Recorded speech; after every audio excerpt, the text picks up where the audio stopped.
Hello.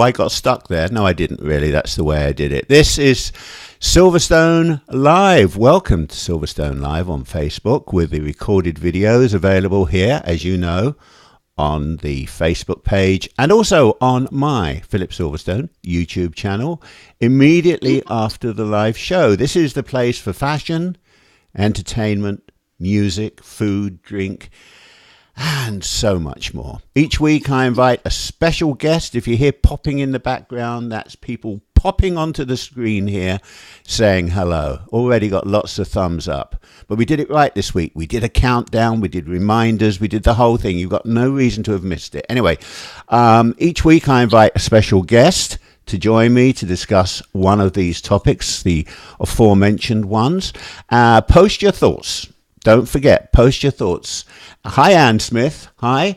Hi, Phil. Sue, Garen, and I are turning in tonight. Oh, tuning in tonight. I was wondering what the two of you were getting up to. As I'm in the UK for some Cliff concerts. Oh, am I surprised to hear that. More of that in a minute. Each week I invite special guests to join me to discuss one of these topics. Post your thoughts. As I just said, Anne's already said hello. She's posted her thoughts. She's told me that she's turning in tonight with Sue Garmin. I think she's turning into Sue Garmin. Post your thoughts and comments during the live show below the live stream right here. And my guest will address as many as possible in the next hour. Before we get to that, I have something that I need to share with you. And I'm going to do that in about 5 seconds before my guest, who is in the green room, comes out of the green room. And she's looking fabulous tonight, as she always does. But then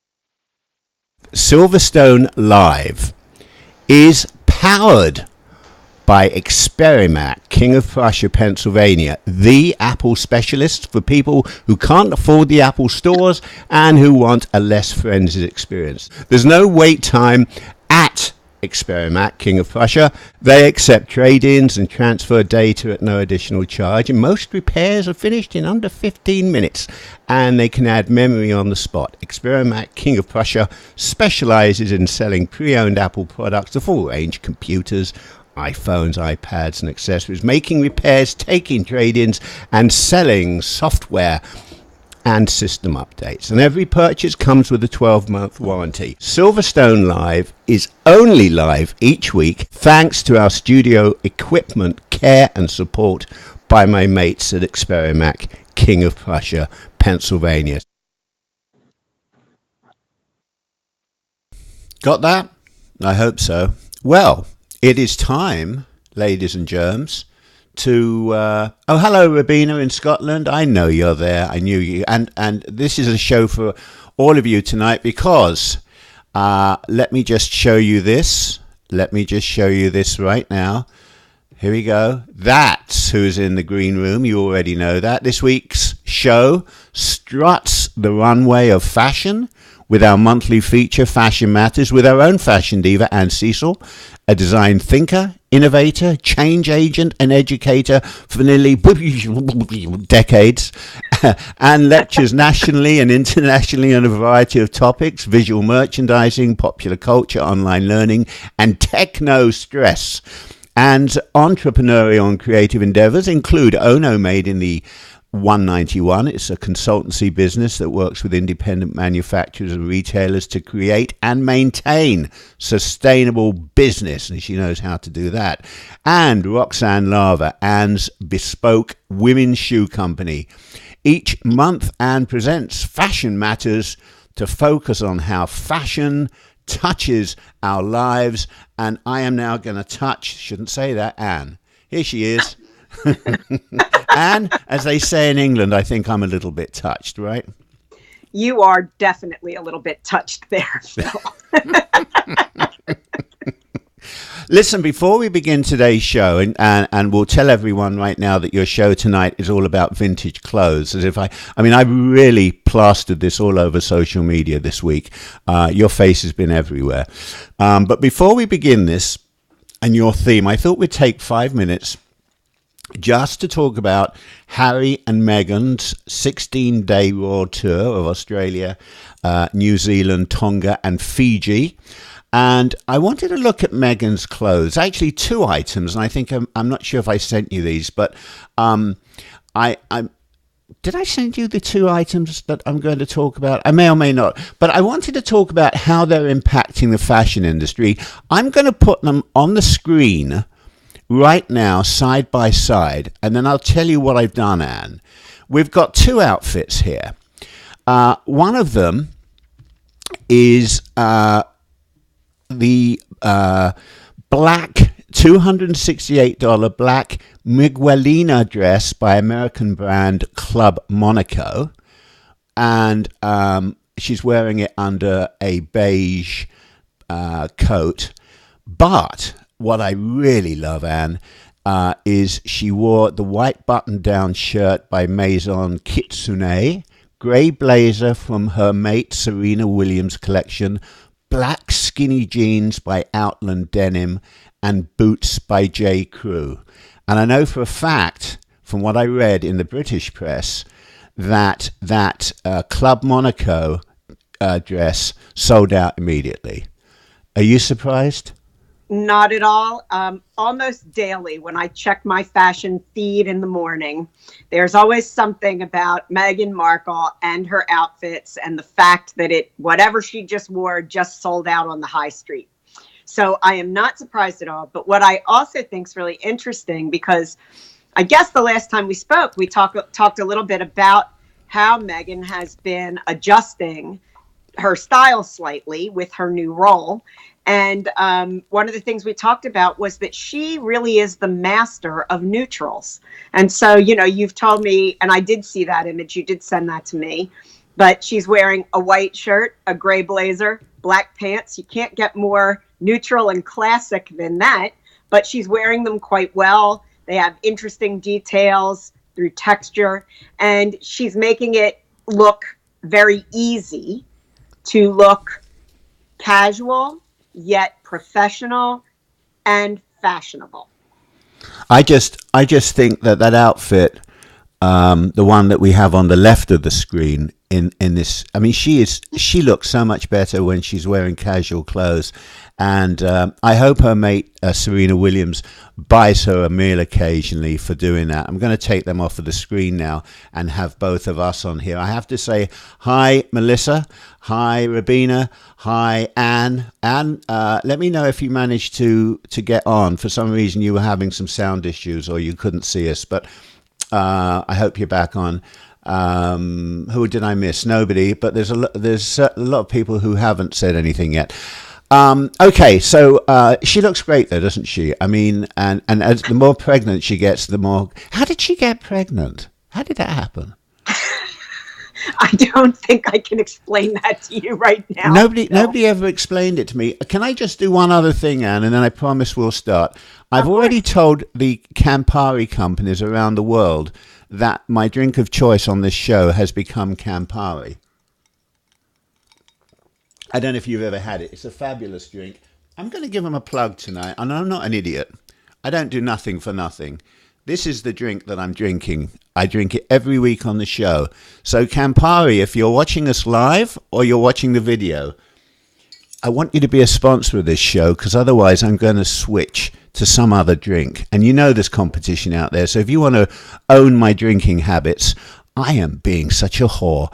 But I'm a whore, right, Anne? Yes, and I was just going to say, if I may, that if Campari will pick up your show, I will also drink Campari on our segments together. Oh, yeah. And I'm quite happy to do that. And we can be the Campari twins or something. Yeah, I don't know. Can you get it? I'm pushing it over to you. Can you catch it? I promise you. We can be the. They're getting 2 lushes for one.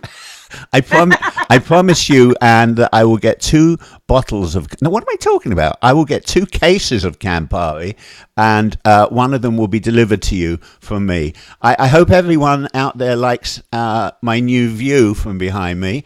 And hey, what's different tonight? I want to see if you've noticed anything. Do you want to tell me what's different tonight about me besides the view behind me? Has anybody noticed? It's a very rare happening, but I want to see if you're listening to me. Anyway, Anne sent me some photos. Now, let me just tell you, Anne, nothing personal. But when you send me photos again, you might want to iron some of the clothes. I have got things down here like yellow floral dress, white creased shirt. So I'll have to tell you what it is before. But anyway, it's not a creased shirt. I'm going to tell you that's a designer item. How dare you call that creased? Okay. So let's talk about vintage clothing. I go into stores that. Rabina, as always, wins the competition tonight. She gets a free nothing. She noticed that I don't have a hat on tonight. Well done, Rabina. Yay, Rabina! Rabina's always there.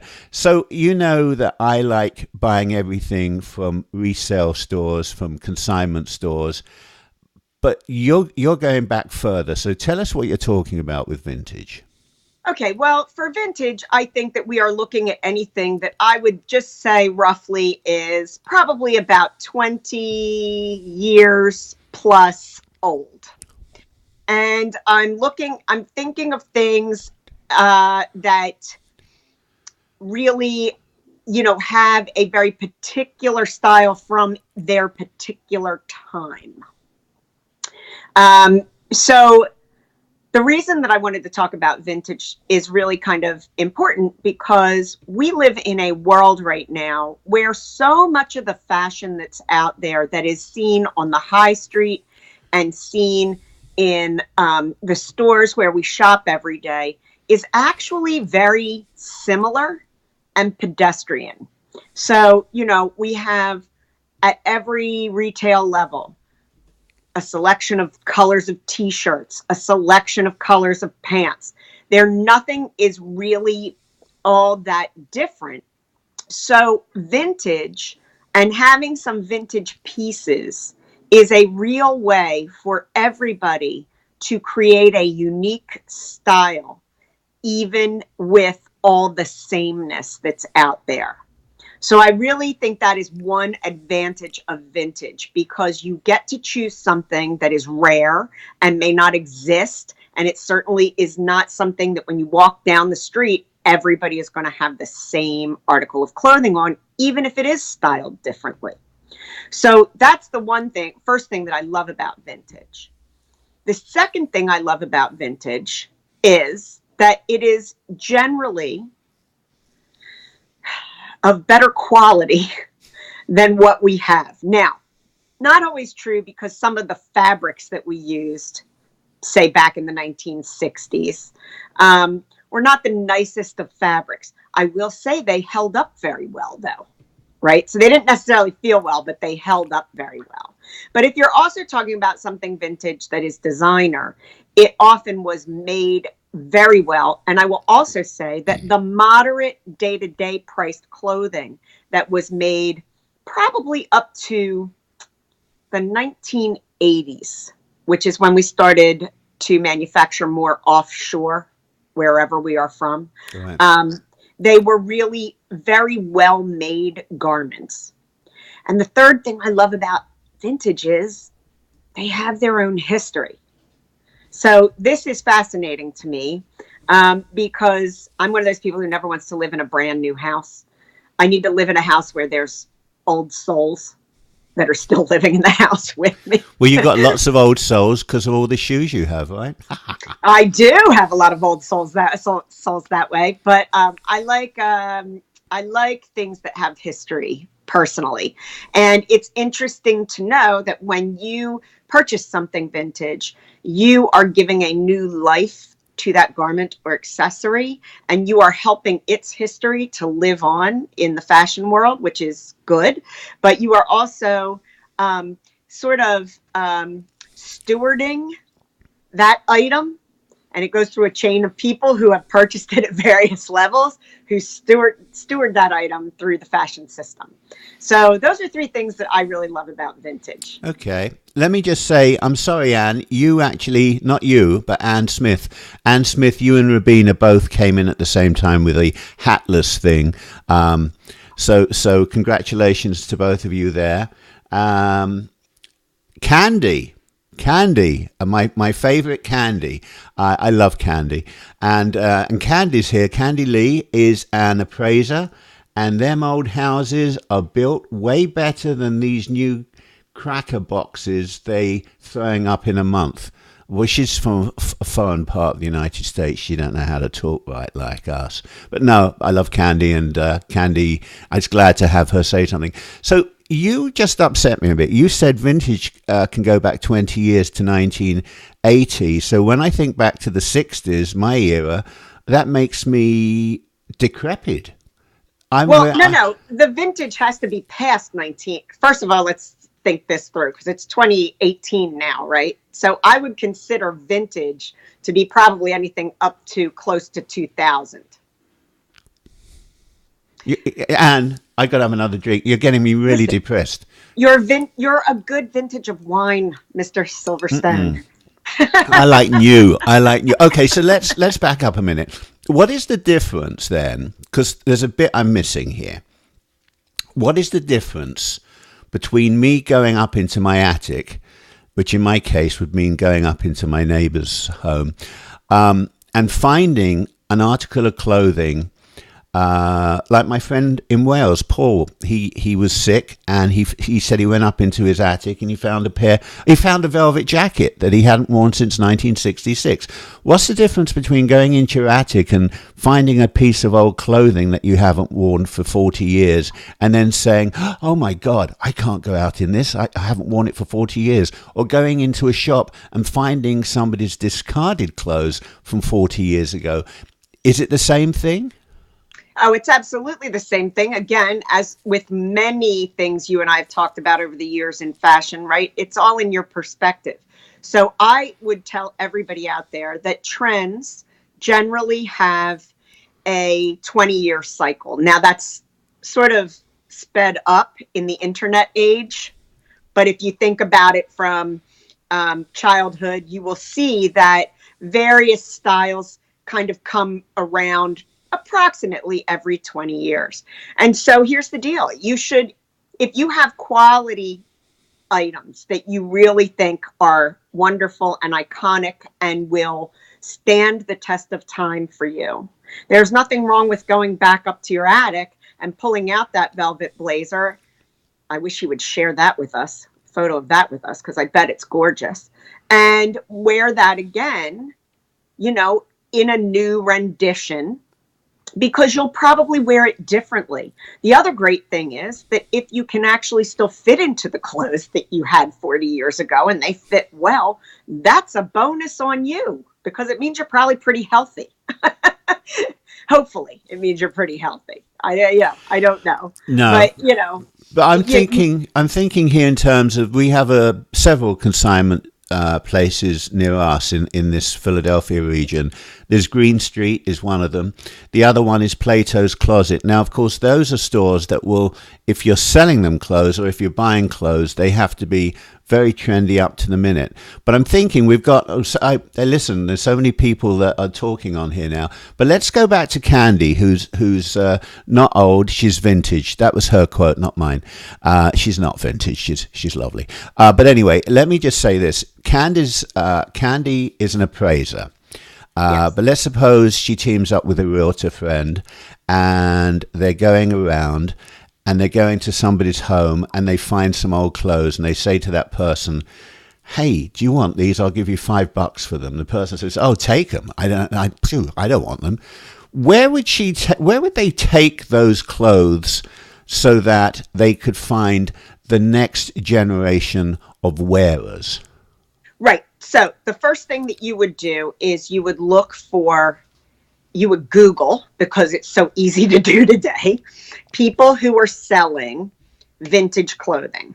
There are a lot of them. One of the things, if I could just back up for 1 second as I answer this, that I'd like to say is that I would say up until about the year 2000, maybe the late 1990s, if I went into any local thrift store in Philadelphia, I would be able to find wonderfully beautiful, in good condition, cotton shift dresses from the 1960s.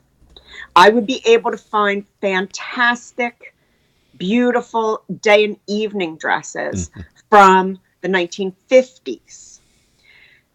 Finding stuff from the 40s in your local thrift shop was a little harder, but I'm talking about like the Salvation Army here. And we could go in and I bought 10 dresses for, maybe $1 at 10 cents a piece. When vintage and retro started to get really, really hot, the people who owned vintage and retro stores combed through all of those thrift shops and bought all of that stuff up at once.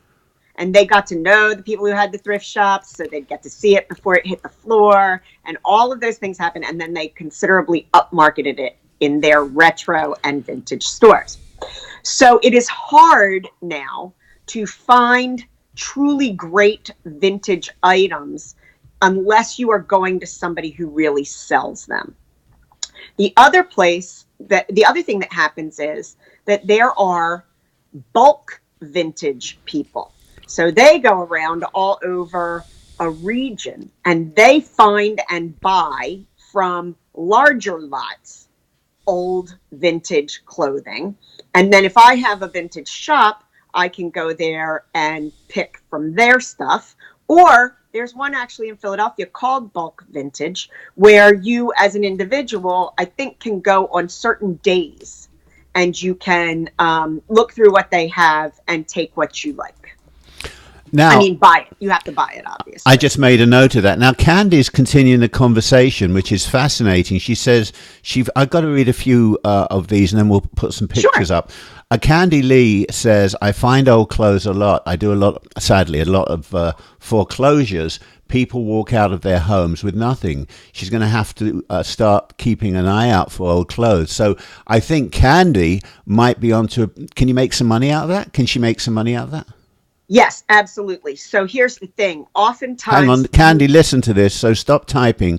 Anne's going to show you how to make a bit more money. So here we go. Anne, this is to Candy. Yes. Okay, so Candy, here's one thing that you need to do. You'll need to collect those clothes and you'll really need to do a good sort out of those clothes. It's really important. Now, one of the things, because I am an advocate for sustainability, is unless it's really in bad shape, there's somewhere for it. So you can donate what is not quality, but is still good enough for people to wear. You can then look at what might be good and current, and that could perhaps go to a consignment shop, so you could make money off of that. And then what you want to do is you want to look out for any old labels. And those items you really want to put aside, and those are the special ones that you're going to go to a vintage or retro store. Now, you may have to do some work on the internet, looking up the labels, seeing what year they're from. It's not too terribly difficult to do a little of that legwork. You could also sell these items on eBay, Etsy, and there are numerous other platforms that keep popping up for vintage selling and retro selling. But if you are going to do that online, just keep in mind that it needs to be really in very good condition. And so at the very least, you may need to take it to a dry cleaner for special cleaning. You need to make sure that there's no real holes in it or things like that. And if there are, it's okay actually to put them out there. But what you will want to do is you will want to make sure that you are upfront about any damage that is on that item before you sell it. She says thank you. She loves making money. I did put her other question up on the screen, which of course you can't see, Anne, because we can't share this with you. But she asked about online sites. That's she. That's not nice. That's Candy, I mean. So you answered that. Melissa Davies says Plush and Plunder, which is in Hyannis, Massachusetts. Have you heard of them? You have? I have not. No. A Plush and Plunder in Hyannis, Massachusetts. Melissa saw Demi Moore buying vintage there years ago. I would love to go back to Lord Kitchener's Valley. My God, I'd love to go back to. I'd love to wear one of those. First World War soldiers' outfits. You know, they were lovely. There is a point that I must state here. I will never. Firstly, I don't have any friends, so I would never go shopping with friends. But I will only go shopping on my own. Because I know instinctively if something is going to fit or suit me with something that I own or something that I can buy, and I have a reason for wanting to buy it. I think the worst thing, and this comes from my days in menswear, when the husband came in, loved what he saw and said, "Oh, I just got to go and get the missus, see what she thinks." Well, that was the kiss of death. "Oh, you're not going to buy that? Oh my God, you look awful in that." So I like, if I like it, screw everyone else. I'm not interested in that. So you made the most important point, which I'm obsessive about. When I only buy shirts, I only buy pants, I don't buy hats, and I don't buy shoes unless they're brand new, used, because the others I throw in the washing machine or I take to the dry cleaners. That's a fabulous tip, of course, because you don't want germs, you don't want flu from people. But the other thing is, I would say when you go to one of these stores, and I think you'd agree with me, unless you don't agree with me, shop alone. Well, I too am a solitary shopper, because when I shop with friends, since they see me as the fashion expert, all they do is ask me what I think they should be wearing. So I can't shop for me when I'm with other people to start out with. But I'm also very much like you. I know what looks good on me. I know what I have. I know how it will work into my personal style. So I'm on your side with that one. But may I go back to the comment about No, you Demi mayn't. Moore? May I go back? You want me posh? Occasionally. From South Occasionally Philly, and you say, "May I go back?" Now, you know. You know, I'm English by birth and Italian by choice. So I know. we flip between the two. But the comment about Demi Moore made me think about was that also, I just want everybody to know that one of the really reasons that it's also kind of hard to find a lot of good vintage is because there are businesses out there that collect it and rent it to stars who are wearing it to events, and also for movies and TV costumes and all of that. So just as a note, if you find some things that are really good and you can find somebody who sells these or rents these to the stars, who is renting it for movies, you might be able to, you know, get a little more money from that person for what you have, if it is really truly quality merchandise, so that, you know, they can pass it on and use it for the rest of its life. That's I'm writing all this down. This is great information. I was just watching last night. I have become obsessed with Netflix, and Netflix is now showing, and I don't know if this is true. I know that Netflix is beginning to show the same shows globally, but at the moment they are separated by the ocean, etc. But Netflix is showing a wonderful series produced by CNN, which I'd seen on CNN, which focuses on different decades. And last night, funnily enough, I was watching, I happened to turn it on because of today. I watched the 80s. And I have to say, you know, I loved dressing in the sort of clothes, you know, how obsessed I was with Armani in the 80s and Don Johnson in Miami Vice. I'm not so sure about those power suits, you know, like working girl power suits. But I did think that the 80s had a lot going for it as far as the change in style. But I couldn't go out now. I lust after so many things, but mostly a black just unstructured Armani suit, which would look so dated today. But could I wear that? Could I wear the top with a pair of jeans? From the man's perspective, there's no men, I don't think, watching us. But from my perspective, can you do that? Yes, absolutely. So this is exactly what I'm glad you brought this up, because one of the things that's really important when you do vintage is if you dress completely in an Armani suit from the 1980s, you will look almost like you're in costume. But if you wear the jacket with more modern pieces, it will make you unique because it's different than what is out there. It is well made, obviously, so it's got some chops to it. And you have updated it and incorporated it into your style today, so that item becomes more today. So that is really important. If you wear all the whole suit with the kind of shirt and however he styled it in the 1980s, you will look like you are living in the 1980s. So people will just say, "Who's that guy?" Yeah. And, Who's that Uncle Dude? Thank you, Candy, for that comment. I appreciate that.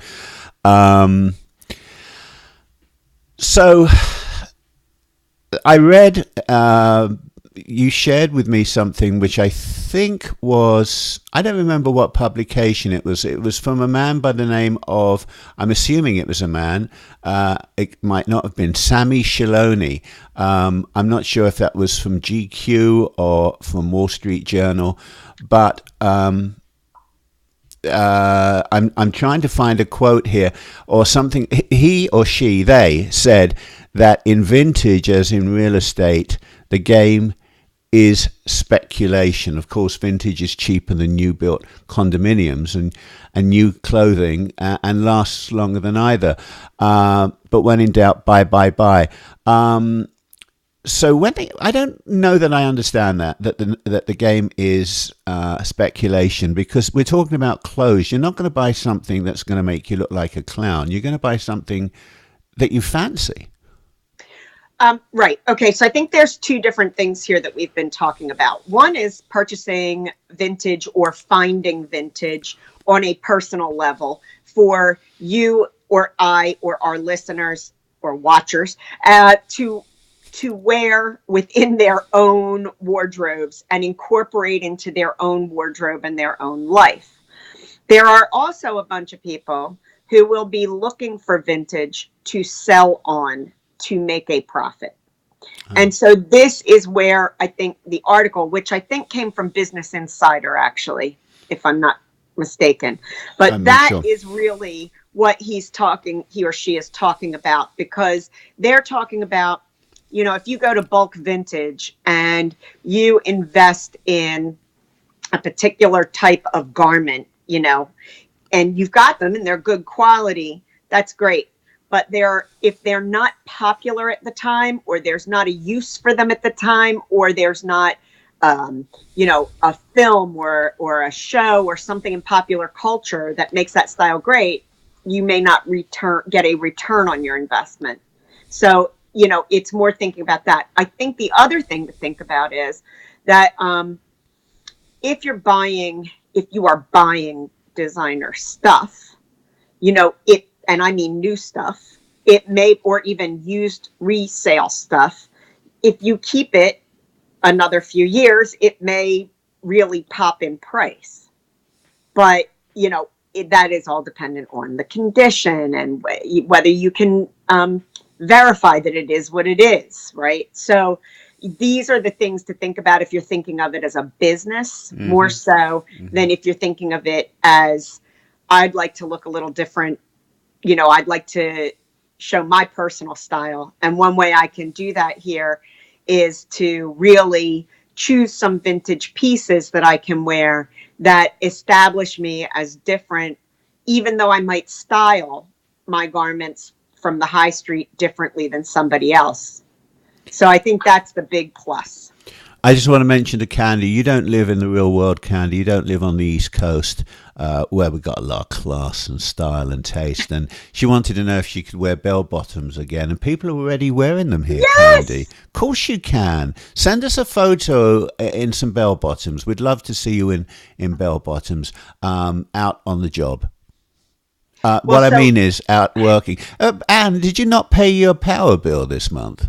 No, you know what it is? No. It's the sun going down. I can see that. Don't you have a light in your place? Well, where's the best place for the light to be?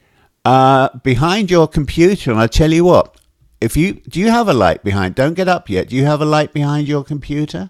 I have an overhead light that might shine. I think we'll do that. Before you do that, I'm going to put a picture on the screen. Why don't you do that now, so we don't see you moving around there?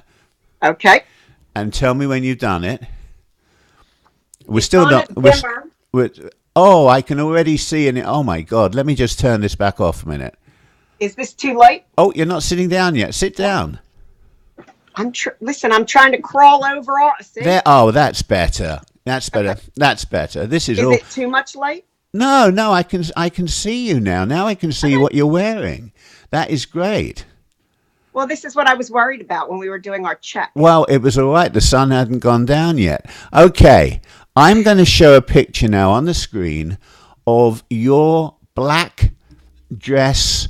I don't know if they're pants or if a black top with white buttons down it and is that skirt or pantaloons? Well, so that is a suit, a pants suit by Gerbaud, if anybody remembers that brand. They were very popular in the 1980s. That is one of my recent vintage purchases. Ooh. And I want to tell you, it's unfortunate that it didn't really come up as nicely as I would have liked, because there is great detail. It is actually a brown and black fabric, and there are all sorts of details that are really special in this jacket. Especially the pants, unfortunately, are a little long for me, and they have cuffs. So I need to take these pants to a tailor. And what I want to do, and I hopefully will get to this in the next couple of weeks, is that I am 5'4" for the people who don't know me and haven't seen me standing. And so these pants have a much longer inseam than my inseam. So what I'm going to try and do is find a tailor who can actually shorten them, keep the cuffs, but not lose any of the fabric. Wow. Because if I want to sell them forward, they may go to a much taller person next time, and I don't want them to not have the fabric to let out and be redone. And how much is something like that? Well, so this is an interesting one because it sat around. I have a consignment shop that I go to that's a designer consignment shop, and she generally carries more. She carries a lot of more recent merchandise from various designers, but she also will take tried and true vintage pieces. And so this one had found its way to the sale rack, the clearance rack. And I was resisting it for a long time. And I said, I'm going to try it on. It'll never fit me. It'll never fit me. And then, of course, it fit me like a glove. And I paid $125 for it. And what would it have been originally, do you think? She had it priced at $300 and something. And I think in the 80s, it would probably have been, keep in mind that money in the 80s. Yeah, of course. It was probably in the $500 to $1,000 range in the 80s. Okay, so now I'm going to put up the green top and skirt. Okay, so this is an example that it's a great example to talk about. So I got that for $5. Now What do you mean you got that for $5, isn't it? I got that outfit for $5 at my consignment shop. Top and bottom? Yep. It does not have a known label in it. It is circa 1960s, early 60s. Really? And, pardon? And I'm saying, really, it does not look to me 60s. Wow. Yes. Well, think early 60s. Yeah. This is before the miniskirt hit. Yeah. and it is made of synthetic fabrics, so the feel of it is not so nice. But this is one that I want to make a point of. If I was to wear this together as a two-piece dress, and then kind of put another 60s, wear 60s jewelry with it, and 60s style shoes with it, I would start to look more like I was wearing a costume. Yeah. So the thing to do with this two-piece dress would be to perhaps wear it together, but to add something like a modern duster, long coat that I could wear with it, not super long, but just like a regular coat, but in, say, a leopard print. And all of a sudden it would start to look like something else. I could also add a belt to it in the middle that would start to change what it is. Or I could wear the top with another skirt and wear the skirt with a whole nother component of the product, of the outfit. Right. That's really, really nice. Now, I like the next one. I think the next one is my favorite. And the next one I'm putting on the screen now over your face is the light jacket. And I'm saying it's got a piped pocket and lapel. It's like a silvery color. Oh, my goodness. This is one of my faves. So I just recently got this also at the same place where I got the $5 two-piece dress. I think, now this one was on sale. It's leather. It's definitely 1980s because it has the shoulder pads in there. And somebody cut the label out, so that made me really aggravated. But I spent $25 on that jacket. And wow. Let me just tell you how I style this, because this is like the best for me. So I wear a black kind of t-shirt with black cropped bell bottoms, black pointy toe or maybe colored or weird, but very pointy toed ankle boots, and then put this jacket on top. And I'm telling you, standout outfit, fantastic, and nobody looks like me, even though that black outfit that I just described underneath is everywhere today. I love that. Funnily enough, as I said, that is my favorite, and it happens to be your favorite as well. So that's very cool. The next one, let me see what I put here. The next one, let's put it on the screen. It's red circles on a white dress. Looks a bit like a little girl's dress almost. So that is a Twiggy mini dress. Really? And that is, again, it's not Twiggy, but that one is a no-name brand from the 1960s. Again, dreadful fabric. Now, it would have been longer when it was original. It had already been cut off when I bought it. And it's actually kind of an orangey, it's more of an orange color in real life. So it's sort of orange and white circles, orange and cream circles. And it's got that little mock neck collar that was, very 1960s. Yeah, now that looks very, very, very 60s to me. I'm going to put another one on the screen. We don't have a lot more. This one, I've called it a T-shirt with purple and white shards. It looks like shark teeth coming out of it. Oh, my goodness. Do you know what that is? Well, no. Well, first of all, it's the one that's pink and white with the purple? Yeah. Oh, my goodness. Well, this is one of my mentors who I had from college, who I'm still very friendly with, she's an Italian descent, and she in the 50s lived in Italy when she was a much younger woman. This is an original Pucci tunic. Really? It's a tunic? Yes, and she has just passed this over to me. Oh my God.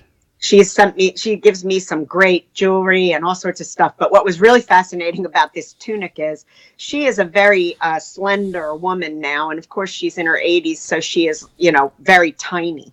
And she gave me these clothes and I thought, oh, they're never going to fit me. And that tunic fits me like a glove.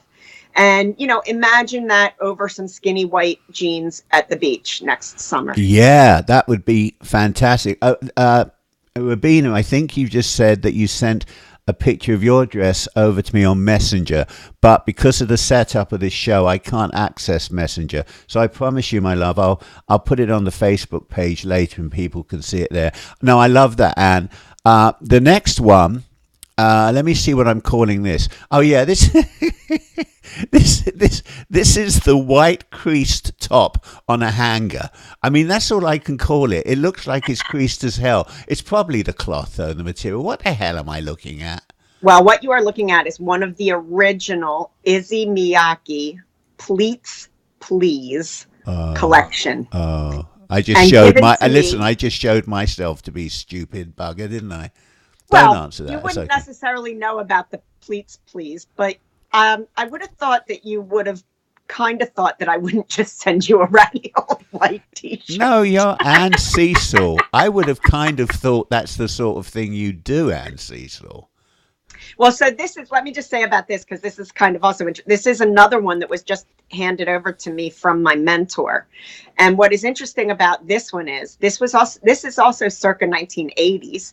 And if you look closely, you will see that one side is sleeveless and one side has a cap sleeve. Oh, yeah.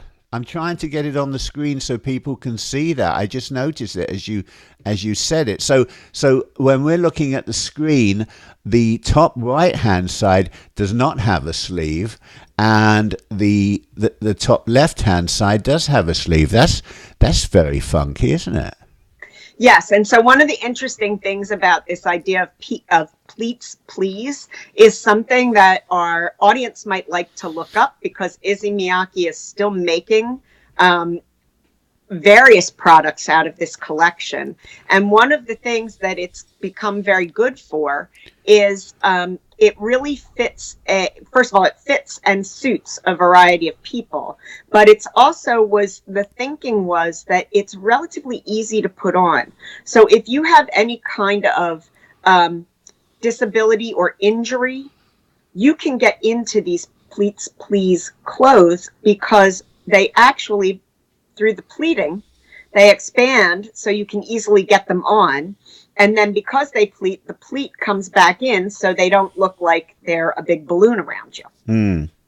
So he's done a lot in synthetics that are working really nicely that way. All right. Well, I was going to send you by FedEx so you get it tomorrow, an iron, but I'm not going to do that now. I'm not going to bother. The last photo you sent me, and this is very cute, this is very pretty, and this is what I'm calling the yellow floral dress. And I'm trying to see, I can't make out what's going on around the waist, but is that a bare midriff? Well, it is. Those are little gold chains around the waist, and it's a little higher than the waist. It's more like an empire style, so it's a little bit just below your bust. And that is a 1960s garment that I found in the thrift shop in the 1980s. It is a no designer name garment, but that is beautiful fabric. It's a great mercerized cotton. It has some stiffening in it, probably through the finish. And the top has tiny little buttons on the back. So that's how you actually get into it. And it is one of my favorite sundresses, although I think at this stage of my life, it might be a little too mutton for me. Well, or make me a little too mutton for it. If you don't want it, Rabina says you can send it to Scotland. It's the sort of thing that she would wear. Anne Smith had one of those in the 1960s. I thought she said in the 1980s. Listen, everyone, Anne and I are here for another 10 minutes, and you've been popping up notes here, which I love. But if you have any questions for Anne, I'll put them on the screen, and related to buying vintage clothes, although I'm sure in the last few minutes, if you have any other questions, you can ask her. What about rules, Anne? Are there any rules? Because for me, there are no rules in fashion other than that you have to stand in front of a mirror before you open your front door and make sure that you're not going to create an accident between two cars or go, oh my God, what's she wearing? So any rules? Well, I think you know me well enough to know that the only rule that I think there is in fashion is that you feel comfortable in what you are wearing. So as I've been repeating throughout the show, if you want the vintage to look modern, don't wear an entirely vintage outfit. But if you are most comfortable in an entirely vintage outfit. Far be it from me to say you can't do it. You can. But, if you're not comfortable in working that entire vintage look, then the way to do it is to pick and choose so that you don't have too much of one look that can look like a costume. And again, what I would say is you don't really have to limit yourself to one vintage piece. For example, if I was to wear that lovely blazer with the black that I was telling you about, I could certainly wear vintage jewelry with it. I have a vintage Gucci bag that I could carry with it, but they don't all come from the 80s. So it's not like I'm trying to remake an 80s look. Yeah. No, Rabina, I think we've already answered that. Anne is not sending you her dress.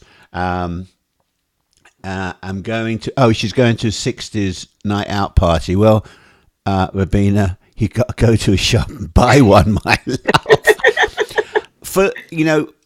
We have a smaller audience for the live show, and then when we go over to YouTube as a video, we get a much larger audience, and especially for these fashion shows, we get a very big audience. And, we tend to get a lot of women because you talk about women's fashion, but we do get a lot of men who come onto these videos because onto this channel because my topics change every week, as I said at the beginning.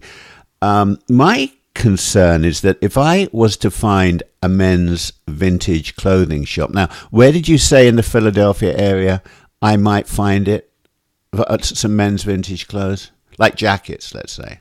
So I'm not sure where the best place to find those would be. I do know my personal consignment shop where I've gotten two of my pieces, so the two-piece dress and the jacket, they do carry men's, and I have seen older vintage men's suits and suiting there. What's the name of the store? Once Worn. Where is that? South Philly? That's in Northern Liberties. Oh, I don't go there. It's too dangerous for me. A man like me, I have to take someone with me. But anyway, thanks for that. Because what I was thinking is that when a man buys, let's say, a jacket from the 80s, I just think maybe somebody might say, "Oh, poor soul, he's still wearing clothes from the 80s," whereas a woman somehow gives off these signals that, yeah, it's from the 80s, but I just bought it and I'm making it look cool again. Maybe somebody like me who has a tendency to attract attention when he goes out because I tend to dress a little bit, as my daughter would say, eccentric. Maybe I could get away with it. So I doubt if a stockbroker or an accountant or a lawyer might be able to get away with it, but maybe somebody like me can pull it off. I don't know. I'll give it a shot. Well, I think that anybody can pull it off. One of the things that I think is really hard about vintage for anybody is the right fit. And the reason is because the American body overall, body shapes have changed over decades. And so one of the things that can be problematic, for example, I have big shoulders already, and I have a very deep shoulder. It's a substantial circumference on my shoulder. And very often when I'm trying on 1950s and 1960s dresses, tops, and jackets, I can't get my shoulder into it because it was cut higher back in the day. Oh, yeah. So this is one problem. The other thing to think about is that especially when we're talking up to probably the mid 60s, when miniskirts really started to come in and we had, hippies and all of that happening, that kind of change.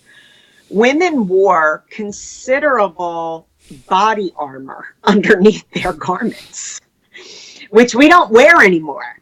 So, for example, in a 1950s dress, which may have had a wasp waist, women had on considerable girdles to make that happen.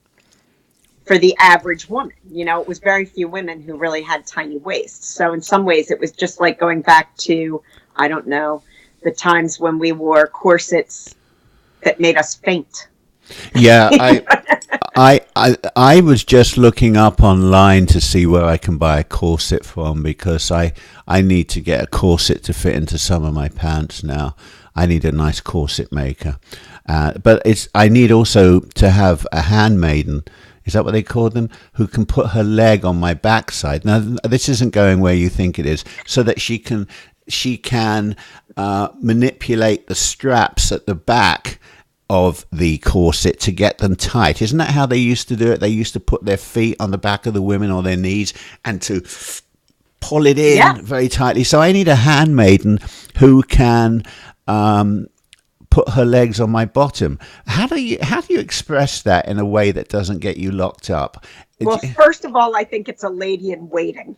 Oh, okay. And for men, it would be your valet or valet, as you might say. Oh, I'd have to have a valet to come up behind me. Is that what you're saying? I would say that is probably the way to go. And by the way, you know, just to really say, you know, you're making fun of it, but back in the day when women wore corsets, men also wore corsets to fit under there. Did they really? Yes, they did. They absolutely did. I didn't know that. I had no idea about that. Well, Candy's having a good old chuckle. Everyone else has been very quiet. Rabina's been talking a lot. We got endless comments and things here. I just want to mention before we close up here that the entire time you have been on the camera, Anne, there's been a little heart with your name next to it. It's got RoxanneLava.com underneath, which is Anne's website, which you should go to. She's got all sorts of blogs and photographs and news and stuff like that.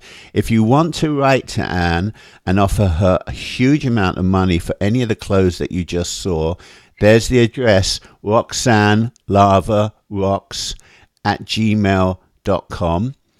And so if you want to try your luck and buy one of the items you saw, that would be great. Melissa Davey is listening carefully. What does that mean, Melissa? What? I haven't said anything rude about you, have I? She's listening carefully. Aren't you watching us? What are you up to there? Why are you listening? Why aren't you watching us? Maybe it's too much information. I don't want to know. We do have video with this, you know, Melissa. I hope you haven't just been listening to us. There's been pictures and everything. It's been really quite good the last hour. It's all photographs and everything. Anyway. So, Phil, can I just share one thing with the audience? Because this is kind of fun and might just be sort of a little closing thing for us. Yes. Real quick, is that I was looking for Japanese kimonos. So I went out on Etsy and I have found 3 vintage Japanese kimonos that are coming my way. They're not here yet. But they are real authentic Japanese kimonos from Etsy. Wow. So I'm really excited to have them come and see. Actually, you know, they had some minor damage, some of them and whatever, but I'm really interested to see them come and to wear them as a layer, you know, and much like I said with the jacket. Yeah. And you can play that 50s song, Kimono My House. Remember that one? Kimono My House. Candy wants to know, I don't think it's a sign, Candy. I think it's maybe a painting. Kimono. What's her name? Candy wants to know what's on the wall just behind your head. This side? Yeah, that sign. That is a hunting painting. Oh, it's a hunting painting. Above my head is the City of London. No, I'm talking about beside your head. It's coming out the top of your head. That one is a hunting painting. No, not that side. No, right at the top of your head. Yeah, right over the doorway, in other words. Oh, over the doorway is actually an etching, reproduction etching of the City of London. It's an etching of London. Oh, Candy likes kimonos, so you're getting 3. Maybe maybe you can get her to go out and look for something that you can make a lot of money on when she's going out to these homes, and we can get a little business going here. Melissa is watching. Good, Melissa. Well, Melissa, Candy, Anne, Rabina, anyone else that everyone out there, everyone who hasn't said anything out there, it's right on 6 o'clock, which means we've been on for an hour, And I want to say, Anne, that have a wonderful trip that you're going Thank on. you. And I hope you'll come back with some news from it. And I hope so. this has been a wonderful hour, as always, and we're now going to be switching it over to video. Let me just see, there's a lot of pops coming on the screen. Before we go, I don't want to miss anything. Thank you, Anne. Well, wish I could see it better. Well, awesome. I love kimonos. I'm watching. Why I am quiet. Oh, okay. What does the sign? Okay, we've covered everything here. And I am going to, what am I going to do now? I don't know. I'm going to play the opening video, which is a good way for me to close the show. I'm going to disconnect from you, and I will see you next month. How's that sound?